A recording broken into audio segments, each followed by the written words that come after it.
Hernia की surgery कैसे की जाती है, देखते हैं 3D एनिमेशन में। चीरते के बाद हम आहिस्ते आहिस्ते केयरफुल डायसेक्शन करते हुए नीचे हर्निया की जानिब पहुंचते हैं। इस सर्जरी के दौरान इलियो-इन्वाइनल नर्व, जो कि आप स्क्रीन पर भी देख रहे हैं, उसे सेव करना नहायत ज़रूरी होता है।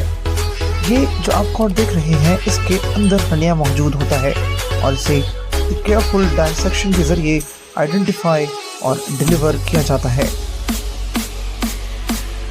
अगर कोई भी कंटेंट हर्निया में मौजूद हो तो उसे अंदर धकेल के यहाँ पे टाँका लगा दिया जाता है और इजाफी हर्निया को निकाल दिया जाता है।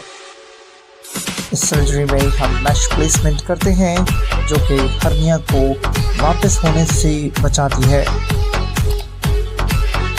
इसके बाद एक एक करके तमाम लेयर्स को क्लोज कर दिया जाता है।